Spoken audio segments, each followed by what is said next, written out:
Okay, good morning, everyone, and thank you for viewing.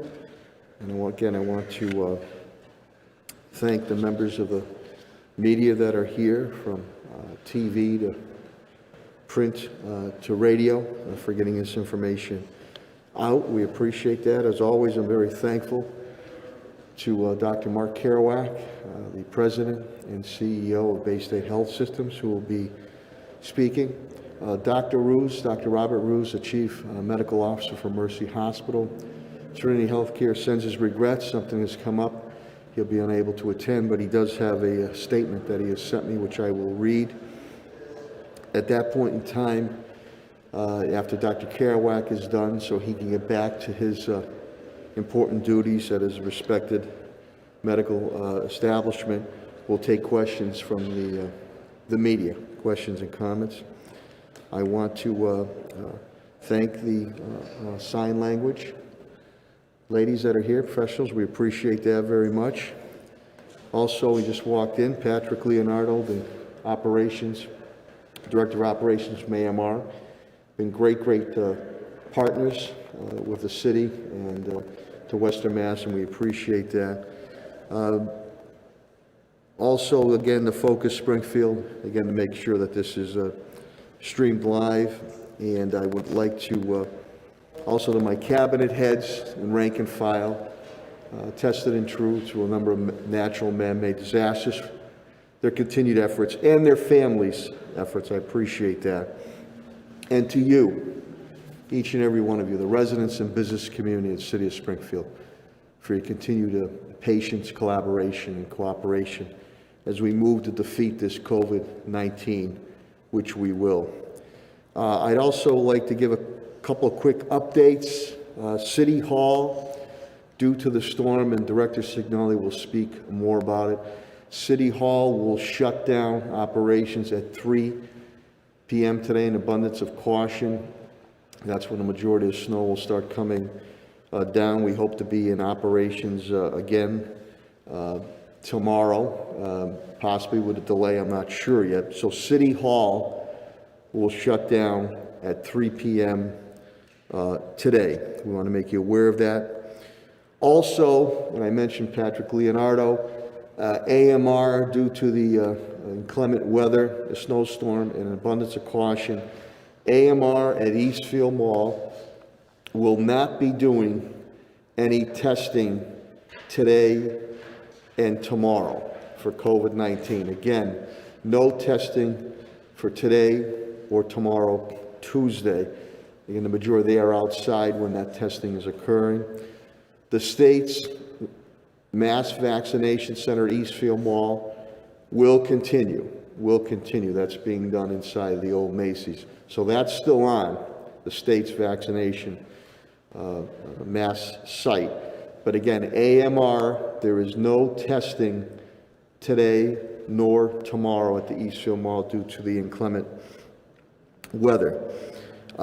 Commissioner Helen Carlton Harris indicates to me the Vax Force, where we're going to be scheduling a town hall meeting in the very near future, probably by mid-February, to once again get the correct information out there and dispel any type of misinformation or rumors, innuendos about the importance of taking this vaccine for each and every one of you. I also want to thank Commissioner Carlton Harris, Molly Fogarty of our library system, Sandy Federico, our Director of Elder Affairs, for all of us stepping forward to help our seniors immediately navigate the registration process of the state vaccine mass center at the Eastfield Mall.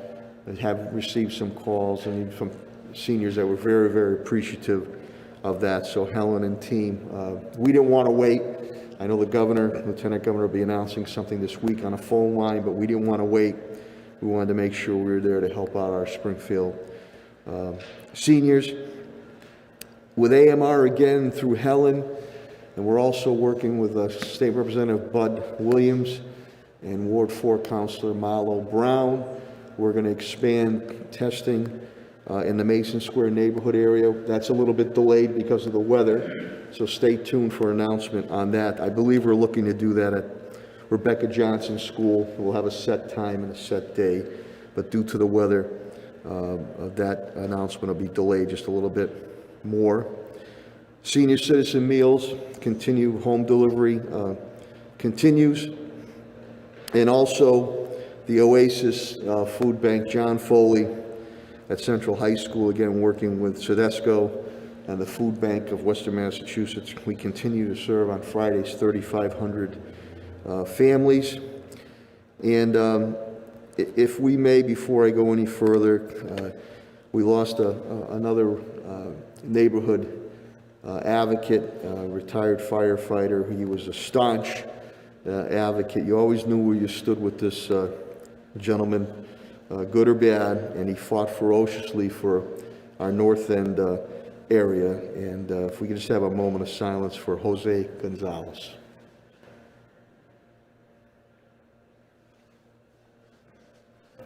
Thank you very much. Now to the numbers.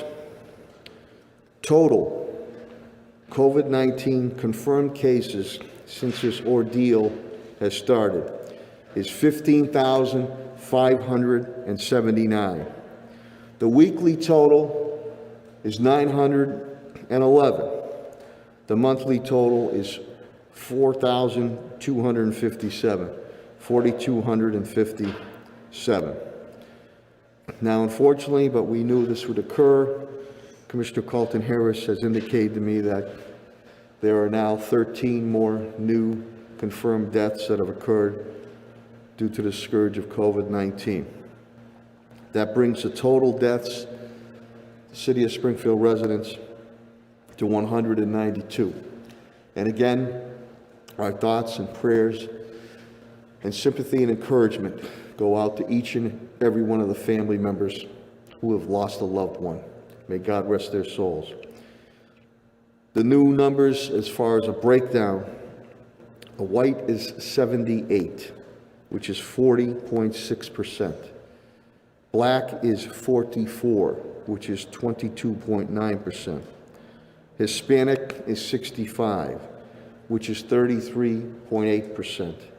Asian is 5, which is 2.6%. All these deaths, again, occurred in residential settings, which brings that tally to 134, which is 69.7%. In a good note, the long-term care facilities, that number has not moved, I'd say, in a couple of months. It has stayed at 58, which is 30.2%. Some updates pertaining to the city, before some brief updates between them from my cabinet heads. We're very proud to announce that the City of Springfield, again, there's been a number of firsts under my administration. The first ever Latina budget director, city's budget directors in the history of the City of Springfield.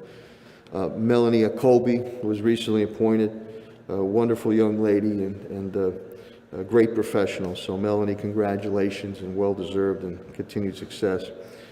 The Rotary Club of Springfield, I got to thank my pal, Johnny Perez, Mr. Bowtie. He always wears the signature bow ties.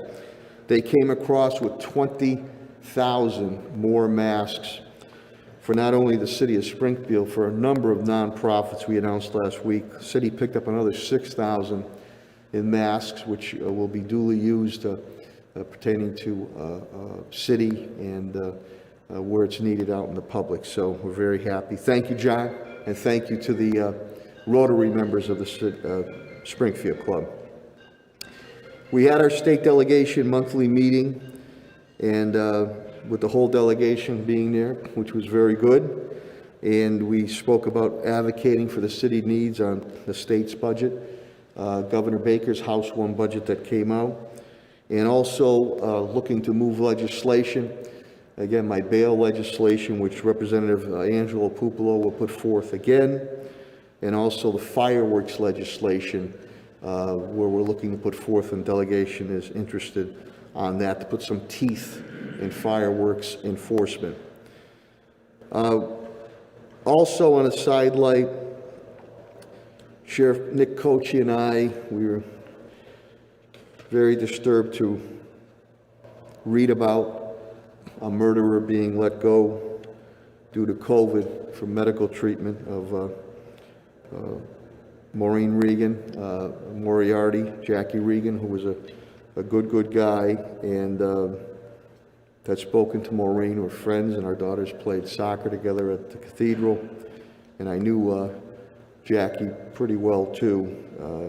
And the sheriff and I are going to look to pursue legislation that there should be certain hideous type criminal aspects such as murder, that someone should not be being let out on COVID-19 for medical treatment. That treatment should be taken care of at a medical institution pertaining to a jail facility. Very troubling to that family. It's very troubling to any family that has to live it every day and relive it vividly on that. So stay tuned on that. We will go forward with the black flag raising at City Hall in conjunction working with State Representative Bud Williams and City Council President Marcus Williams. I believe that's right after or at 1 o'clock today. And Ruth Loving, as she looks down from heaven, will appreciate that. She was a big advocate for that, so we'll be doing that today at 1. I did speak with Pastor Reverend Curry Avery of the Martin Luther King Church late Friday afternoon, early evening, to touch base with her and also to give an update that we might be able to get her some type of support, financial support from EOPS with the state on rebuilding, and she appreciated that. Commissioner Carlton Harris and I were very honored and pleased to attend the AMR graduation. That was a great event up at the Eastfield Mall, and I want to thank AMR. It's a great program, third graduation, where they pay these individuals while they're training and guaranteed a job to become an EMT, and many can move up to paramedic or other medical facilities. And the majority, very diverse group, and the majority of these graduates were Springfield residents, which I deeply appreciated. Also met with Governor Baker's new Western Mass representative, who's not foreign to me. It's my former aide, Jose Delgado, and I'm sure he'll do a fine job. And Pat Carnevale was with him. Pat, we go back to our tornado days. Pat's moving back to a leadership position at MEMA, so we appreciate that. We've also again spoke to Governor Baker and Lieutenant Governor Polito. Again, very thankful for having a mass vaccination site here in Springfield that we advocated for. And again, they have indicated that they're putting forward a telephone hotline, and that's extremely important. Helen and I will continue to lobby for vaccines. We cannot run a mass operation. People have asked us to do that. We can't do that. But if we get our hands on more vaccines, as we're doing with testing in neighborhood areas, we'd love to be able to do some type of vaccination shots in our neighborhood areas for people that have a hard time getting to it. So if we're able to get our hands on more vaccines, Helen and I will look to do that. Pat Sullivan will speak when he gets up. The Greenleaf Park improvements, much underutilized area. It's going to be a great benefit to the 16 acres residents of the area. I'm very happy on that. Pending on the weather, I know Eastman is going to be making, through Superintendent Warwick, an announcement on lab desks to our students, make it easier for them when they're home with their computers or laptops. We appreciate that donation, but they'll have more to say on that. And depending on the weather, I know MGM and AMR are stepping up with tenting facilities up at the Eastfield Mall to help out on the vaccine, so we appreciate that very, very much. On the police front, representing Commissioner Cheryl Clapper today is Deputy Chief Steve Kent. COVID numbers are good, knock on wood. They're only down 5. You gotta remember, not too long ago, we were in the 30s. The DOJ meetings continue. There was another meeting last week with the DOJ as we continue to put initiatives forward by Commissioner Clapper and working on police reforms with DOJ. Deputy Kent has notified me that it wasn't a bad weekend, it was a quiet weekend, which was good. He also notifies us, speak of the Project Hope, which which we partner with, was out there over the weekend, to scout out homelessness for people with these frigid temperatures. Again, we're still having the issue with people, courts or judges letting out people with GPS bracelets and monitors who are committing violent crimes. Fire department, Commissioner Calvi indicates to me we're down 6 with COVID. He will speak to you about ice safety and snow safety. Superintendent Warwick, again, we are nearing the 6 million mark in meals served to our students and families. That's 5,839,188, which this weekend 102,076 went out. That's breakfast, lunch, dinner, and snacks. Because of the weather, there'll be no meals today. They'll continue Tuesday. Continued retrofitting of the schools goes on with Pat Sullivan, and Superintendent Warwick will give you an update on the winter sports aspects. The snow miser, DPW Director Chris Signoli, indicates that the COVID-19 4 are down. He will give you an update on the snowstorm that's currently taking place right now. He also indicates to me that the snow map that we've put together is public today. And again, I wish everybody out there to drive safely and be cautious when you're driving out there. And we were on site yesterday afternoon. There was a water main break at 4th and Main Street, which was handled, and Director Signoli will give you an update on that, on some repair work that has to be done, and had spoken to the owners of the Fort also restaurant.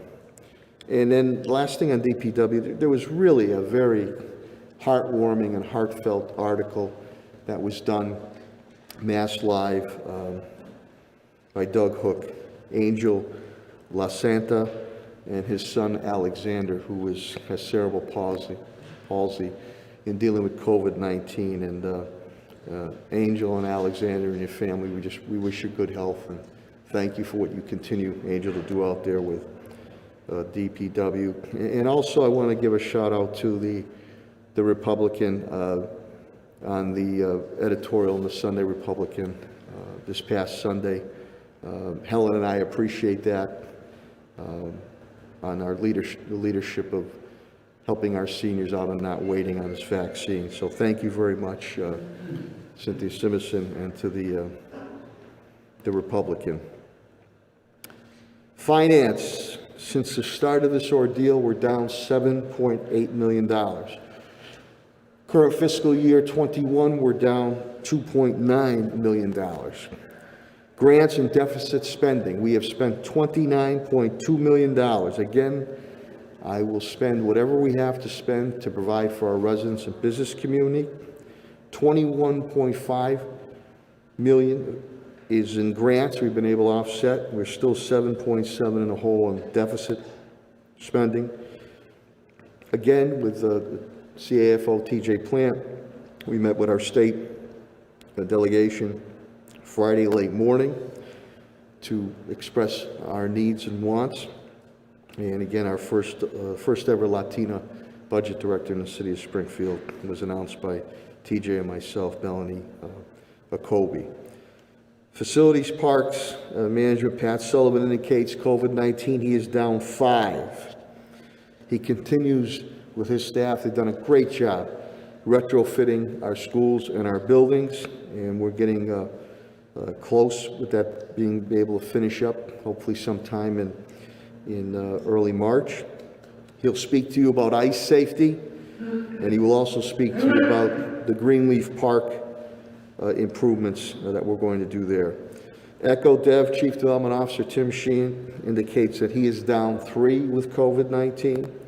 He will speak to you about a program we're working with Wells Fargo for about $500,000 with Common Capital, which we already work with. These are very, very low-cost lending loans to our small businesses. Director Sheehan and I will work with Nancy Creed, the Chamber of Commerce President, to hold an update meeting with our business community in the very near future to the vision of post-COVID-19. We've continued to assist, but there is light at the end of the tunnel, and we want to continue to coordinate with our businesses. HR Labor Director, Attorney Bill Mahoney, indicates to me on the unemployment front, November, the United States was 6.7. December continues to be 6.7 unemployment. Massachusetts in November was 6.7. Massachusetts in December has moved up to 7.1%. Springfield, we were at 10.7% unemployment rate in November. In December, we have now moved up to 12.2% unemployment rate moving forward. So with that, I'm going to briefly read a statement from Dr. Roos, then I'm going to bring up Dr. Kerouac, and again, Dr. Roos, the Chief Medical Officer of Mercy Hospital, Trinity Healthcare, sends his regrets. Something came up today, he's unable to make it, but this is Dr. Roos's statement. Good morning, everyone, and thank you, Mayor Sarno, for your ongoing leadership amidst this pandemic, and to the entire Cabinet for their collaboration and leadership as we have partnered together throughout this year to educate, protect, and now vaccinate the community. Fortunately, over the past week, the trends in the number of new infections, hospitalizations, and deaths due to COVID at the national, state, and local level are all moving in the right direction. In fact, the rate of decline in the average number of cases across the country has been the steepest and most significant since the start of the pandemic, having dropped by 40% since the peak of January 8th, 2021. Hospitalizations have also decreased by 24% during the same time period. An average number of deaths has reduced to 2,600 per day from over 4,000 previously. Here in Massachusetts, the trends have been similar. As of today, the average number of new cases per day has dropped below 2,500 and is 60% lower than the peak on January 8th. And the total number of hospitalized cases is below 2,000 for the first time since before Christmas. At Mercy Medical Center, we have also seen a declining number of hospitalizations of patients over the past 2 weeks. And as of this morning, we have 25 patients hospitalized with COVID, with 3 in intensive care. And while our test positivity rate remains higher than the state average at 8%, we are certainly encouraged by all the trends, and most notably the reduction in people with moderate to severe illness, as that is a sign of a successful vaccine. And today marks a notable and exciting moment in our quest to fully defeat COVID, as Massachusetts enters the phase 2 of vaccine eligibility. Effective today, individuals aged 75 and older in Massachusetts are eligible for COVID vaccinations, along with those that were previously eligible in phase 1, including healthcare workers, residents, and staff of long-term congregate care facilities, and first responders. At Mercy Medical Center, we are proud to have provided over 4,500 vaccinations, 4,500 vaccinations, to those in phase 1, with more than 1,300 having already completed their full series. Today, we will begin vaccinating people over 75 years old and continue to provide second doses to those who have already received their first dose. We do recognize, of course, that the demand and interest in the community for vaccination is outpacing the supply of vaccine and appointments available. At Mercy Medical Center, we are booked completely with over 1,000 appointments scheduled for this week, and are not maintaining a wait list or taking walk-ins at this time. We encourage any interested members of the community to continue to go to www.mass.gov/COVID vaccine map to find alternative locations for vaccinations. With each passing day, there is more and more evidence that these vaccines are safe and highly effective, as they are likely already leading to the reduction of hospitalization and deaths. They truly are the path to emerge from the pandemic safely, and we will continue to push for the supply and the capacity to increase over the coming weeks and months so we can all be protected soon. In closing, we at Mercy will always make priority your safety and well-being. During this time, please do your part and follow the life-saving precautions of masking, physical distancing, and staying safe to protect yourself, your loved ones, and all of us. Thank you, and this statement again is from Dr. Robert Roos, the Chief Medical Officer of Mercy Medical Center. Thank you for indulging me to read that statement, and now, without further ado, I will bring up the President and CEO of Bay State Health Systems, Dr. Mark Kerouac. Thank you.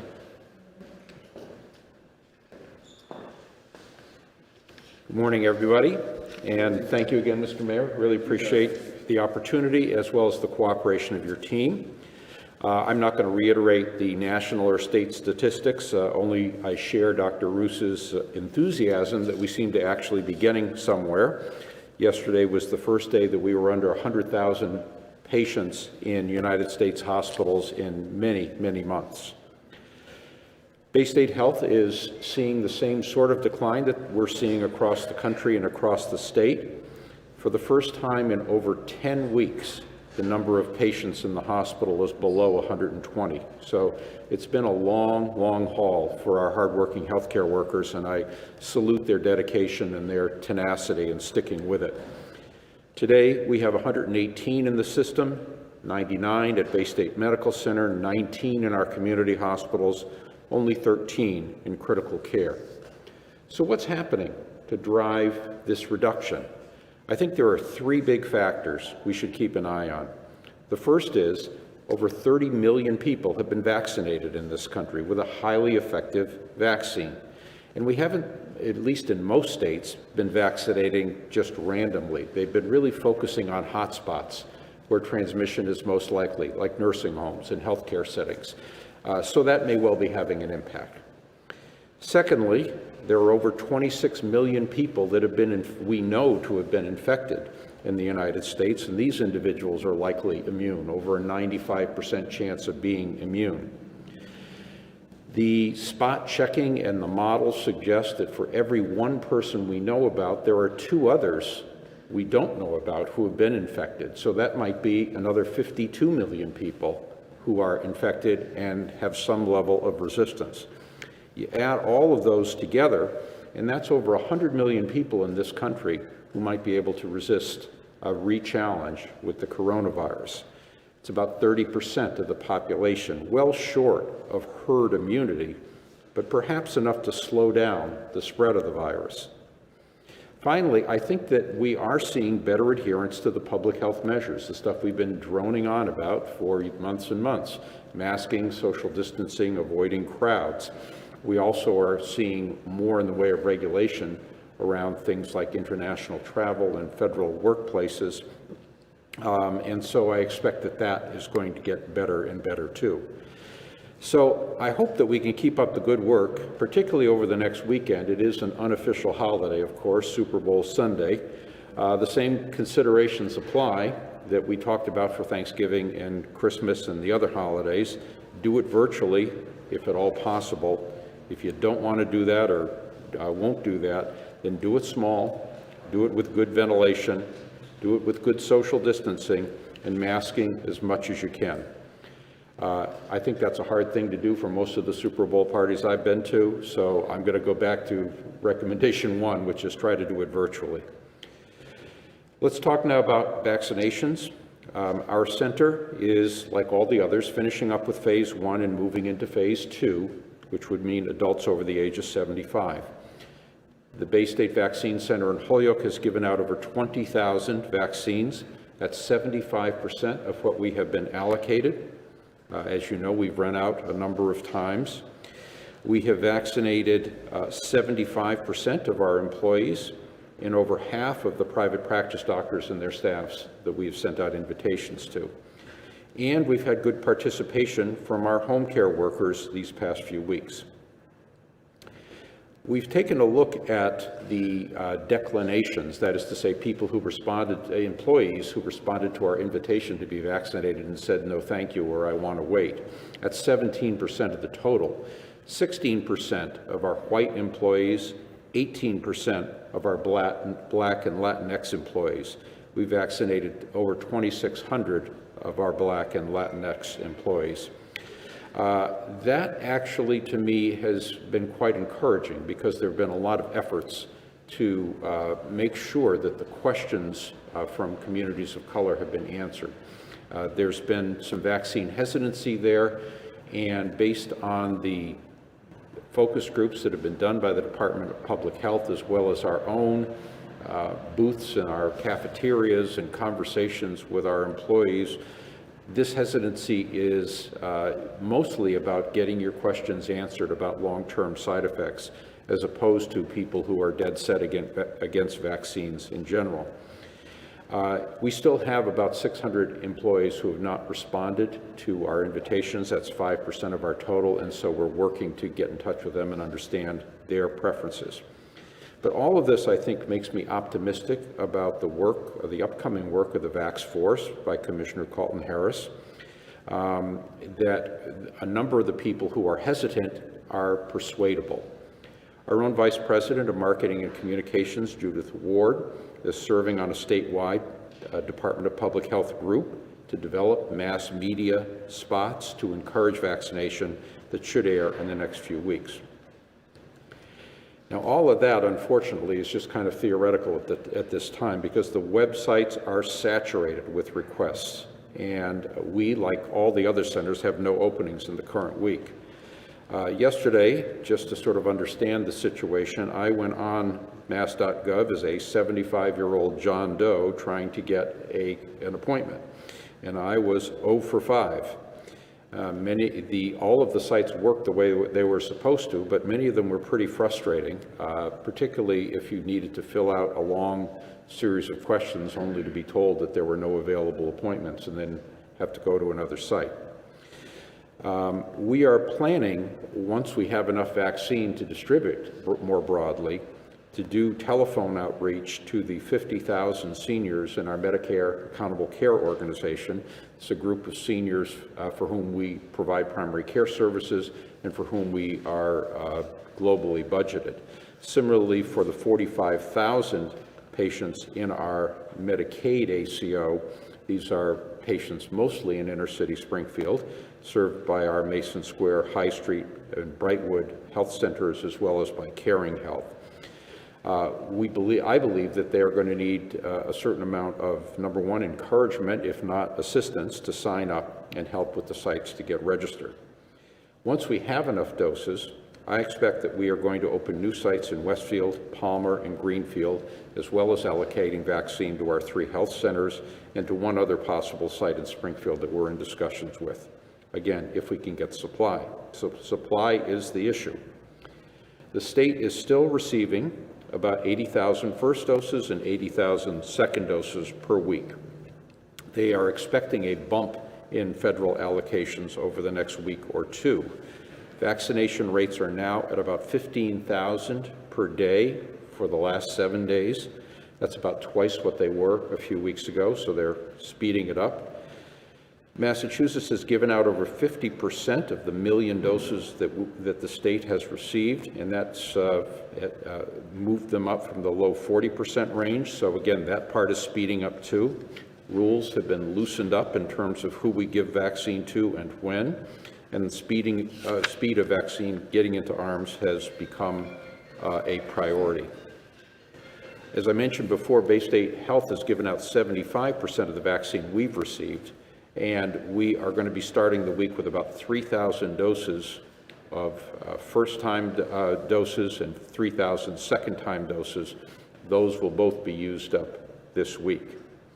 We continue to hope for an allocation of 8,000 per week, which we could reliably get into arms, which would be a significant increase from our usual 2,000 per week. Remember, if we are going to get to our goal of getting all adults vaccinated, or most adults vaccinated in the next 100 days, we'd need to do 41,000 first doses and 41,000 second doses every single day. Given that and we're currently at about 1/6 of that rate. The Pioneer Valley has got about 10% of the state's population, so divide that by 10, and that would mean we'd need to do about 4,000 first doses and 4,000 second doses a day, and we're somewhere between 1,000 and 2,000. So we really need to speed up the rate because much as I'm thrilled that we're giving out 15,000 doses a day, we're also seeing about 2,000 to 3,000 new infections a day. So it would be great to drive that number still down. The name of the game is to get more supply, to get more large and small centers, and to get new products. On the latter front, I've been very encouraged by the Johnson & Johnson vaccine results. This is a vaccine that's one dose, no freezing required, and it's got about an 85% effectiveness rate against serious disease. I would urge you to step up and get any brand of COVID-19 vaccine that's offered to you that's available. I would mention that we are not changing our vaccine schedule today because of the snow, although we are shutting down our testing facilities at 2 p.m. So if you were scheduled to be tested later this afternoon, you might want to call and confirm or reschedule. There is still a lot of virus around, even though the numbers are declining. It's no time to relax on all those public health measures, and my hope is that we can be dealing with a significant up-tempoing in vaccine very, very soon. So I will stop there, Mr. Mayor, and be happy to answer any questions. Dr. Farrell, there's been a lot of talk about different variants of the virus. First, there's like the UK variant, or we've been hearing about variants that are from Brazil and South Africa. How do those last that I mentioned kind of differ from the first UK? Well, the virus that we're dealing with, the coronavirus, is a virus that uses RNA as its genetic material, not DNA, like most organisms do.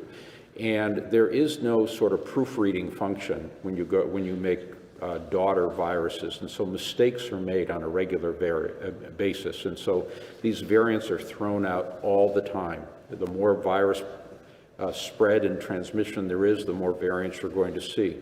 Most of them are ineffective, but every once in a while, just by luck of the draw, one will come out that might be a little bit more contagious or a little bit more severe. The data from both the United Kingdom and from South Africa on severity, I think, is very soft. It is quite clear that the United Kingdom variant has replaced the former, the original species that infected that country, and so it is slightly more transmissible. And I emphasize the word slightly. This is not like it's some brand new virus that's going to overwhelm the immunity. The viruses appear to cause the same type of disease and are slightly more transmissible, but are effectively neutralized by the vaccines. And so that's an important thing to remember. I'm seeing an awful lot of hype out there. There's a lot of scientific speculation that these are brand new viruses that we've never seen before, and that it's going to render useless all of our treatments and our vaccines. That's completely untrue. I think there's been some pretty wild speculation, which unfortunately has been taken up by the media, and we really need to focus on the vaccines we've got, which we know will be effective, and the public health measures, which are still effective. So to be clear, those vaccines the vaccines we have more effective than those variants? Yes, there are a couple of the variants in which the amount of neutralizing antibody that the vaccines cause, you need a little bit more of that antibody, but you still are able to mount effective levels. This is not like, I mean, the biggest shapeshifter among the viruses is flu. Remember, each year we need a brand new flu vaccine because new variants come up at an amazing rate, which might be dramatically different than the one that was circulating last year. Fortunately, coronavirus does not have that trick in its bag of tricks. Any other questions or comments? Matt? Correct. I'm just kind of going off on that a little bit. What is the significance of, some of these variants not necessarily stopping, neutralizing the virus entirely, but basically eliminating death and hospitalization as a consequence of the coronavirus? You're talking about the vaccines. Vaccines. So yes, right. So I think that's a really important point, and I think it's one of the undersold pieces of the vaccine. Let me give you the example of the flu vaccine. Most flu vaccines in any given year are 50 to 60% effective. That's 50 to 60% effective at blocking even the mildest case. However, they're over 90% effective at blocking death from influenza or hospitalization in the intensive care unit. So if I get my yearly flu shot and I get a mild case of the flu, I am going to feel kind of bummed out, like I want to get my money back. I didn't get, the value out of that vaccine. But it's important to remember that might have kept me from dying or kept me out of the intensive care unit. And that really is what we want in this COVID vaccine. So let's say you had the opportunity to get a COVID vaccine that was 70% effective. Would you want to wait 2 months to get the 95% effective one and risk getting COVID in the meantime? I don't think so. The more people that get that vaccine, the better. And I think that the end point of looking at was infection completely prevented or was serious infection prevented has been, we've emphasized too much the whole idea of complete protection. And what would you say to people and I realize that not all these people are technically MDs or public health officials who are essentially propagating what I would call close to doomsday scenarios because of variants and how we need to eliminate, essentially they're calling for eradication, which is only ever been done with smallpox. What would you say to anybody who's perpetuating these kinds of claims or statements? Well, I ended up yelling at my TV yesterday. There are some experts that get on TV who actually, I think, are inflaming this conversation, in my opinion. Now, I guess I could politely say that experts may disagree about this sort of thing, but the bottom line is that we need to keep our eye on the ball here. And keeping our eye on the ball means maintaining our discipline around the public health measures and getting vaccines into arms as fast as we can. I suspect that in years to come, we might be dealing with minor variants of coronavirus, but if everyone's got a baseline of antibody, we're not going to have this kind of a pandemic. And we're not going to have people coming down with serious disease. If we can get 80 or 90% of the population vaccinated, we can reopen our economy, we can get rid of all this, all the masks and everything, and have some semblance of normal come back. It doesn't mean that every once in a while a patient might not come to an emergency room with an illness that is corona, and we'll be ready for that. But that's something that we see these days, with other viruses too. There are 20 viruses we test for or tested for before corona.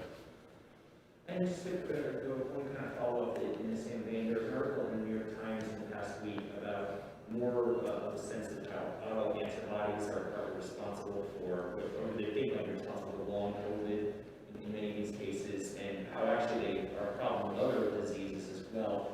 Do you see the vaccines as potentially being a way to cut the incidence rates of that as well, or is that kind of a separate issue that might not necessarily be as easily addressed with a vaccination, especially if somebody gets a very mild COVID, not anything? Right. There is a small percentage of people, and we don't know the exact number yet, who might have symptoms that go on for months and months, fatigue, headaches, achiness, etc., lack of concentration. Almost always they're people who had pretty severe COVID to begin with, and they mounted an antibody against each and every one of the proteins on that virus, most likely. It's not clear if simply giving you a spike protein vaccine is enough to, prevent it, but nobody has seen anything looking like the long hauler thing in the individuals that have been vaccinated. So to me, that's another thing to consider in getting the vaccine. I mean, yes, you'd like not to become a long hauler. You would like not to end up dead or in an intensive care unit for 3 weeks. You'd like not to lose your sense of smell. I mean, there's lots of good reasons to not get the vaccine. These are all things I should mention. There was a nice piece that I noticed in Mass Live about a decision guide for pregnant women that was developed at Bay State by one of our researchers, Dr. Schoenfeld, who is interested in providing actionable information to patients. This guide basically has been taken up by Mass General, Boston Medical Center, even Kaiser in Southern California, about how to guide pregnant women through that decision. And it's based on the decision processes of a number of our pregnant Bay State doctors. So I think as you're weighing whether to get vaccinated or not, you need to remember all the bad things that can happen if you get COVID, and how likely it is that you're going to get COVID if you don't, if you decide to pass on a vaccine. Just one more quick question for you. How would if the Johnson & Johnson vaccine is approved, which seems relatively likely, Yeah. how would the fact that there's a single dose change potentially the way institutions like yours would be administering the vaccines? I know that it might be different from public health authorities. Oh, I think that you could basically do much broader types of distribution from small offices and not have to worry about the rescheduling and the apps and all that sort of thing. It's much less cumbersome to get it out there. I think both that and the AstraZeneca vaccine really give me a lot of hope that we might actually be able to vaccinate the whole world. I mean, we've really been under-vaccinating certain areas of the world, like the African subcontinent, where, because of the virus variant issue, you don't want the vaccine to be brewing, other places in the world while, you're simply vaccinating the wealthy countries. We need to have inexpensive, effective vaccines that are going to snuff this thing out in every country of the world if we don't want to be dealing with a lot of these variants down the road. Any other questions or comments? Thank you, Dr. Kerouac. Thanks, Mr. Mayor. I want to thank Dr. Kerouac, not only for his expertise and knowledge, but his straightforwardness. Looks you straight in the camera, straight in the eye, and tell you what's what and what's not. And we deeply appreciate that, Dr. Kerouac, and wish you and your family and staff good health. And we'll see you next week or talk to you beforehand. With that, another individual who will knowledge and expertise and look you straight in the eye and tell you what is going on and what is not going on is our Commissioner of Health and Human Services, Helen Calton-Harris. Thank you, Mr. Mayor. Appreciate your support and guidance. Good morning. I'm going to begin with the data from the City of Springfield that will start with the line graph. The line graph, as you can see, for the month of January, our total is 4,257, which is currently 239 cases less than we had in December, but we do have one more day of January to add to that total, but hopefully that total will remain less than the previous month, which was the highest month that we experienced. I'm looking now at the confirmed COVID-19 cases for the past 6 weeks, and I'm starting with January 3rd, where we had that 1,177 cases. The next week, January 10th, we had 134 less cases. The week of January 17th, we had 91 less cases. This week, we have 41 less cases. And so for the last 3 weeks, we have seen a decrease in the cases in the city of Springfield, some more than others, but certainly any decrease we are happy to see. Last week in our city on Sunday, there were 150 cases, Monday, 153, Tuesday, 66, Wednesday, 111, Thursday, 178, Friday, 98, and Saturday, 155. In the age categories, 0 to 10, 99 cases, 11 to 20, 145, 21 to 30, 157, 31 to 40, 130, 41 to 50, 129, 51 to 60, 101, 61 to 70, 79, 71 to 80, 54, 81 to 90, 13, and 91 to 100, 4 cases. In the city, we continue to see the prevalence and positive cases are under the age of 50. You can see that 30 and under was 44% of our cases last week, 31 to 50, 28% of our cases last week, and 51 and over, also 28% of our cases. And so 72% of the cases last week were still under the age of 50. Across our city, in our zip codes, 01101, 1%. And this is the 1% of the 911 cases that were last week. And 01101, 1%. 22 cases in 01103, that is 2%. 169 cases in 01104, that's 18%. 78 cases in 01105, 9%.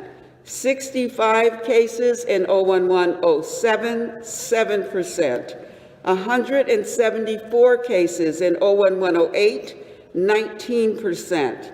187 cases in 01109, 20%. 62 in 01118, 7%. 60 in 01119, 7%. 19 in 01128, 2%. 35 in 01129, 4%. And 01151 had 34 at 4%.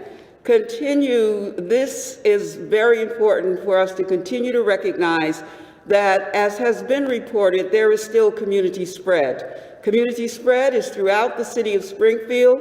Community spread is still going on. We're still seeing, obviously, cases, and we want to see desperately those numbers go down. So we continue to ask that you do the public health interventions that we have all talked about since last February. American Indian and Native Alaskan is 1% of our cases last week. Asian, 7% of our cases last week. Black, African American, 12% of our cases last week. Latinx, 23% of our cases last week. Native Hawaiian Pacific Islander had no cases last week. White was 30% of the cases last week, and unknown was 27% of the cases last week. The mayor has given us the news that we had 13 individuals die in the city of Springfield, and this data is current till January the 26th. And so I'm going to spend just a moment, if you'll indulge me, just telling you who they are. A 40-year-old female who is Puerto Rican or Hispanic. A black male who was 40 years old. A white male who was 41 years old. A black male who was 68 years old. A black female who was 86 years old. A white male who was 87 years old. A white male who was 61 years old. A white male who was 81 years old. A black female who was 80 years old. A Hispanic female who was 75 years old. A Hispanic female who was 84 years old. A white male who was 85 years old. and a 48-year-old Hispanic female. Those were the individuals that were lost in our city over the last 2 weeks. The ages range, but the loss remains pervasive within those families because that is an individual that is no longer a part of their life and certainly a gap in their family. And so, as the mayor said, our condolences go out to those families. The Springfield cases, as you know, is 15,579. We were going to begin our testing at Putnam today for the Upper Hill, Old Hill neighborhood. That has been postponed due to the weather. That testing was scheduled for Rebecca Johnson. I apologize. The testing at Putnam for the student athletes, we expect will go forward tomorrow after speaking with the athletic director, Mr. Early, the superintendent, as well as the assistant superintendent. So AMR will be doing that testing for the student athletes tomorrow between 12 and 4 at Putnam. Again, let me repeat, the Rebecca Johnson site we were going to stand up for neighborhood testing is shut down. We will not do that tomorrow. I want to thank AMR. Their testing they have done to date, 132,195 of that, 12,392 positives, and that's of the overall number, and currently they have tested 55,874 Springfield residents. As the mayor indicated, the Vax Force will be, over the next 2 weeks, having a town hall that all of our residents in the city and those who will join us will be able to get information and ask questions. We will make sure that that information comes very timely as soon as we have a concrete day and time. So please plan to join us for that. We have received the vaccine for the second doses for those individuals that we gave the first dose to. Now, I want to be clear about something because there is a thing called vaccine tourism. And vaccine tourism is individuals who surf the net or surf cities and towns looking for opportunities to sign up for vaccines, even if it is not in their local city or town. And so vaccine tourism is real and is happening. And so I just want to be clear for us. We did 1,400 vaccinations, and those individuals will get their second dose. We will not be doing first doses for anyone. If you show up and you have not, we will have the name, we will have the card, we will have the information that you gave us. We will be cross-checking everything. And that's important because it's important for us to make sure that those individuals we vaccinated get the second dose and we're not dealing with vaccine tourism or individuals who are just looking to sign up for vaccines. I want to thank the Department of Elder Affairs and certainly the libraries. The mayor has already thanked them for stepping up and having their staffs help our elders. As Dr. Kerouac said, that site is very difficult to navigate. I also went on it.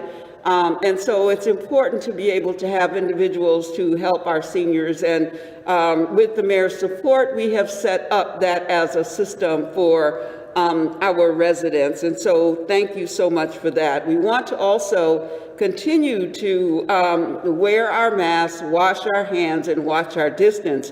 Even if you are vaccinated, please continue to take the public health precautions. That is very important. To the staff who's volunteering for our clinics, we thank you as well. Know that those of you who did get your first vaccination with us, we will be reaching out to you either by email or by phone. So, thank you to the staff at the Department of Health and Human Services Elder Affairs Libraries. Thank you to the staff at Springfield Public Schools for volunteering to work with us under the leadership of Superintendent Warwick. Thank you, AMR, for always being there and continuing to help us. You have been the foundation that we've leaned on to move this vaccination process forward. Thank you to Parks and Recs, Patrick Sullivan, for helping us and giving us staff in order to do our work at the vaccination centers.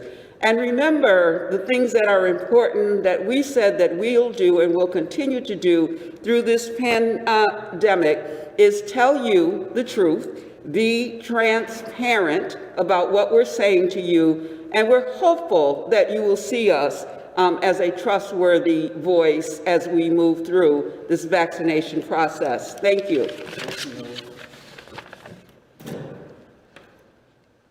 Thank you very much, Commissioner Carlton-Harris. Appreciate your leadership. We'll now go to the public safety component of this COVID-19 city update, and I will bring up the Fire Commissioner for the City of Springfield, Bernard B.J. Calvi. Thank you, Mayor. Good morning, everybody. At the Springfield Fire Department this week, we have 3 positive cases, and we have 3 people out awaiting testing and are in quarantine at this time. So all in all, we're in good shape this week, down from our high of the last couple weeks. And that being said, now that we're in a better place, I would like to wish happy birthday to the Springfield Fire Department. It was the 227th birthday of the Springfield Fire Department 2 weeks ago, but I didn't bring it up because of all the other stuff we had going on. So we're now starting our 228th year of service to the city of Springfield. And you look great, BJ. Don't I look? The hair's gray, but not bad. So for this, on the safety front this week, number one, with the storm going on, I'd like to remind everybody to be careful doing snow clearing. If you're going to use a snow blower, if the snow blower gets stuck, do not stick your finger or hand down the chute trying to clear it out. Use a stick or the tool provided with the snow blower. If you get your hand in there, it will take off a finger. So be very careful with that. Also, if you're shoveling, if you start to feel ill, stop. If you start to get short of breath, stop shoveling snow, take a break. Do it in small spurts. We don't want to see anybody have a heart attack out there while snow clearing. Every year this happens, we'll have someone have a heart attack, we'll have somebody entrap their hand in a snow blower. Be very careful while you're doing that. Lastly, I'm going to talk a little bit about ice safety. It's been cold for the last few days. There's some ice starting to build on some of the ponds. We're going to get snow on top of it now. That will inhibit the freezing because it'll insulate the ice a little bit. Do not go out there. It is not safe to ice skate. It is not safe to be out on the ice. You're going to get yourself into trouble, so be careful out there. If you see somebody out on the ice or an animal out on the ice and they've fallen in, call 911, keep an eye on the person or the animal that's in the ice, and wait for us to get there. If you go out on the ice, you're going to become a victim yourself and add to the problem that's at hand. So if you see somebody go through the ice, call 911, keep an eye on them, mark them for us, so when we get there, we'll know right exactly where they are. That's all I've got for this week. Thank you very much, and stay safe with the snowstorm. Thank you, Commissioner Calvi. Thank you very much, Commissioner Calvi. Now for the update, Springfield Police Department representing Commissioner Cheryl Clapper is Deputy Chief Stephen Kent. Thank you, Mayor. Good morning. As the Mayor said, we have 4 people out positive COVID, 1 awaiting testing. That is 3 sworn personnel, to say 3 police officers and 2 civilians. We had a very quiet weekend, due in large part to the frigid weather. Speaking to the frigid weather, we had our Metro Division under the direction of Sergeant Brian Elliott out with the Project Hope people, encountering the homeless at places that they frequent and advising them of the frigid temperatures that were in store and making sure that they could avail themselves of any shelter or services that were offered if they so choose. I don't have the numbers on how many chose to take the Project Hope people up on their offer at this time.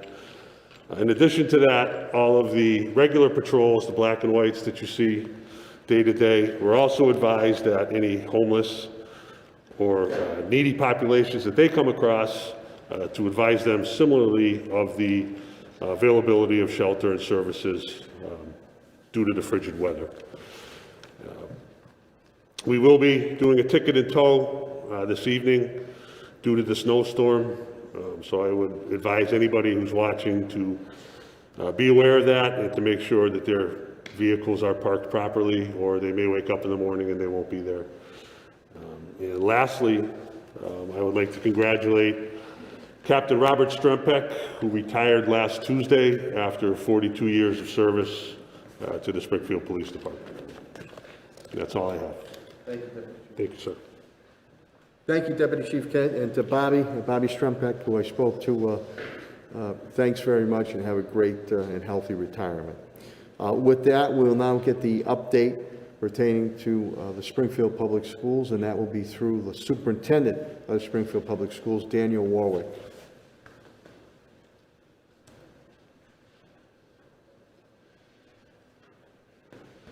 Thank you, Mayor.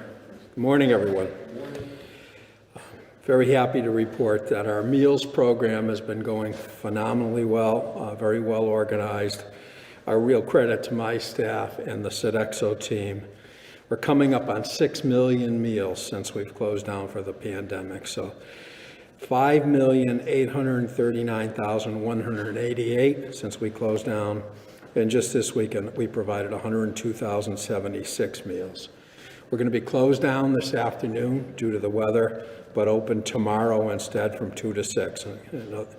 Our usual days are Monday, Wednesday, and Friday, 2 to 6. And again, we're providing food for families over the weekends, which they've really availed themselves up and really helped ease the burden of this pandemic in the community.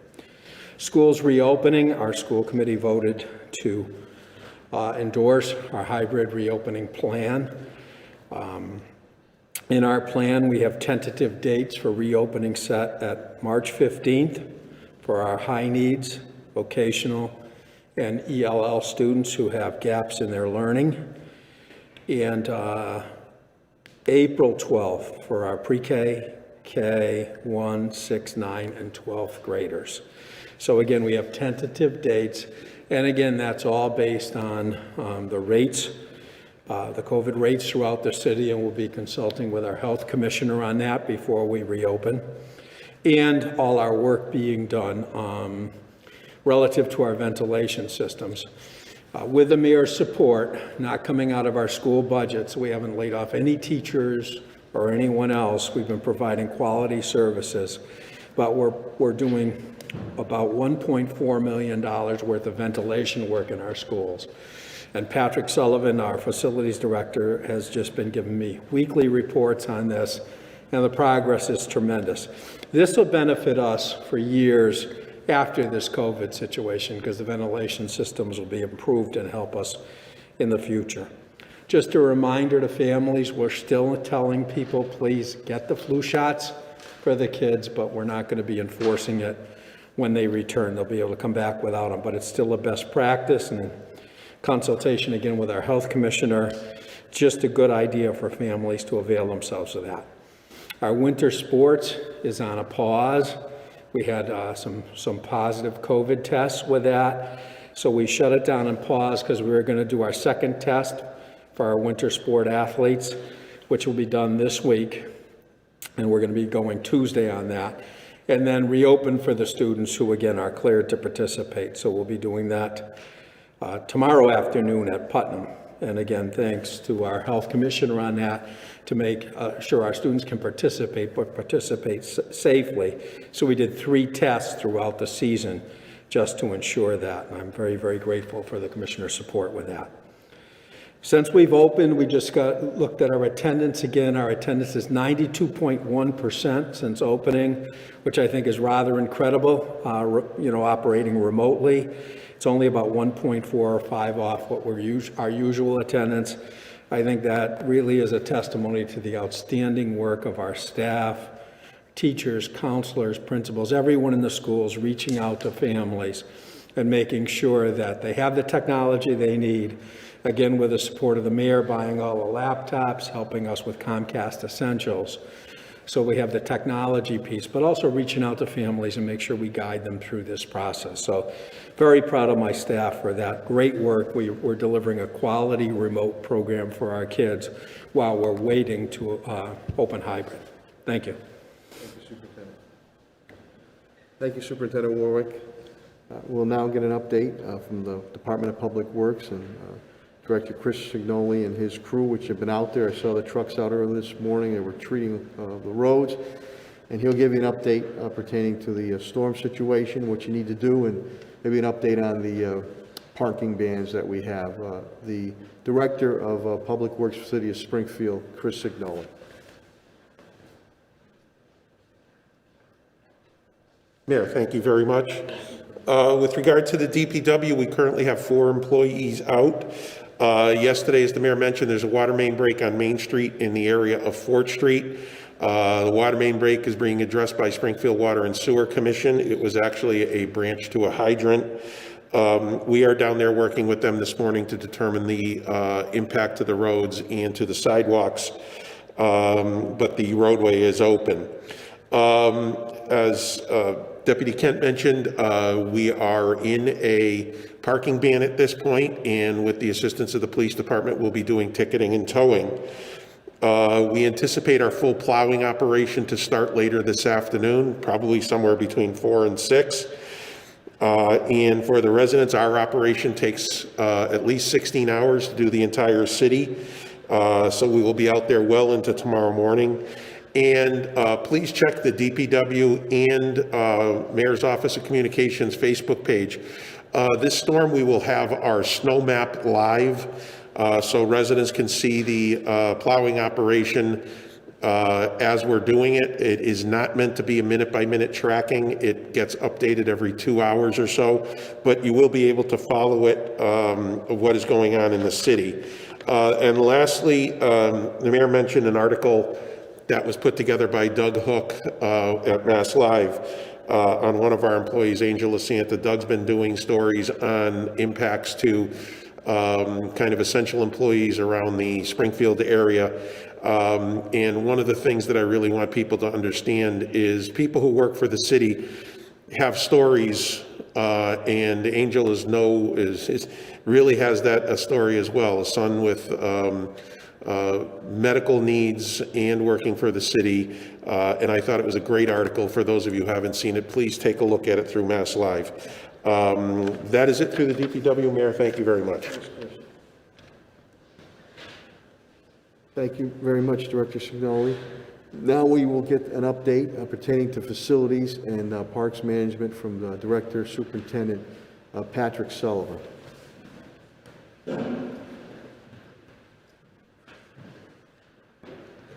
Thank you, Mayor. We have 5 out due to COVID. We continue to complete our school building reviews and getting the work done across our city under the guidance of our industrial hygienist.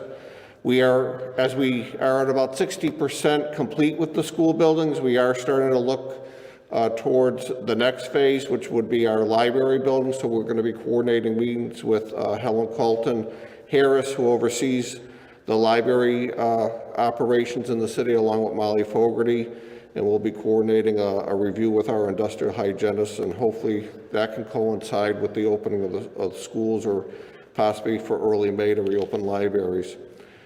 As to echo Commissioner Calvi, please talk to your children about ice safety. With this 8 inches of snow predicted for Springfield, our lakes and ponds would look very safe. They are not safe. The vast majority have moving water. Moving water takes a lot longer to freeze. So with that being said, you're lucky if you have about 2 inches of ice out there, and they are not safe to walk across. So please talk to your children not to go on this ice. And then the last thing, some non-COVID news, good news. I want to thank the mayor and Cathlo TJ Plant. They provided $1 million match for the Greenleaf Park that was submitted on Friday. It's a federal land and water grant, and that neighborhood has waited many years for that master plan to be implemented. So we're hopeful for that application. and it will be a great park restoration program if approved. Thank you.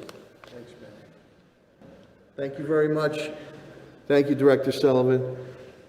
And I've always said, again, Springfield's in the business of doing business, and Chief Development Officer Tim Sheen and his team done a great job to keep businesses afloat, and now we hope to have them thrive as our post-COVID-19 vision. Without further ado, the Chief Development Officer for the City of Springfield, Tim Sheen.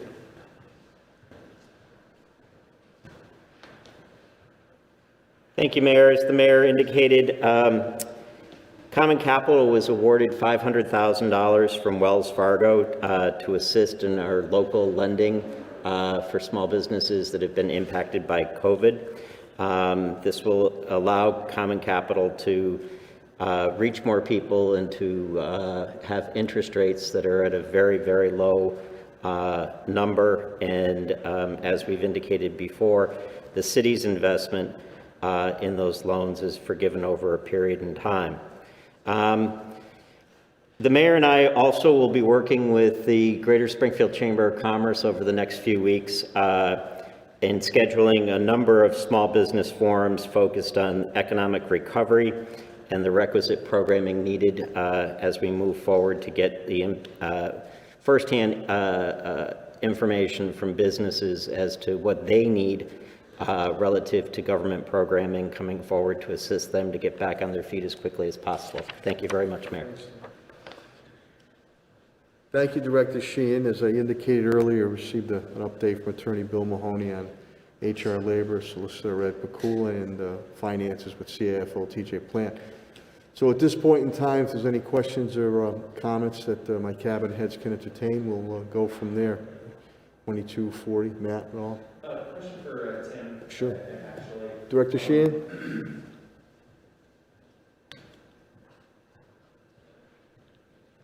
Now that we're about a month into the relief bill that Congress passed in December, as it has gone through, what is it, it's assuming you have a better sense of what's actually in it, what's going to be helpful to Springfield in terms of economic development. Are there things that you're looking forward to potentially being in President Biden's next package that they didn't make it into the next one that's going to be helpful in terms of like setting up the city's economic recovery from this?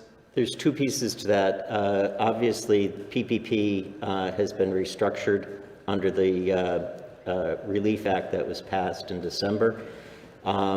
It's geared much more towards assisting small businesses and also having impact in the women and Black and Brown owned businesses, which we have found to be particularly helpful. They've also, as that new round was being rolled out, they allowed a lot of the community lenders to come into the process first as opposed to the larger banks. That was also helpful to ensure that folks were getting in the line at a faster pace and were up front. As to expectations with regards to the president's stimulus package going forward, we're hopeful. The relief that was passed the last time, all of the funding that ultimately comes back to Springfield goes to the state, and then the state basically determines the programming associated with that and the percentage that would ultimately come back to the city. The previous CARES Act actually had, it utilized the entitlement formula. So Springfield gets an entitlement from the federal government every year. We have indicated back to the congressman that entitlement formula works much better for us so that we can be more responsive and act more quickly to get funding out to businesses and people that need it. I think that answers your question. Thanks. Yep. Any other questions or comments? Okay, hearing none, again, I want to thank the media, members of the media, TV, print, and radio that are here to get this information out. And I want to thank the efforts of my cabinet heads all the way down to rank and file, as I always say, tested and true through a number of natural and man-made disasters, and also their families we have to stand side by side with them. And again, I want to thank you, the residents and the business community of the city of Springfield, your partnership, your patience, your collaboration and cooperation. I know it's been very frustrating, but as I noticed Saturday afternoon as I came out of 4 o'clock Mass out of Mount Carmel Church, the days are getting a little bit longer, and the sunlight, the warmth helps to heal us. And hope springs eternal, because we will defeat this COVID-19. Rest assured that myself and my administration will continue to fight tooth and nail to get what is needed for each and every one of you. And we're very hopeful that federal, under the new President Biden, Vice President Kamala Harris, the new supply chain and logistics will move much, much quicker to get what is needed for each and every one of you. So with that, I wish you a good health and a good day. Stay safe out there. We'll get through this snowstorm. Drive safe, walk safe, shovel safe. God bless you all. Thank you very much.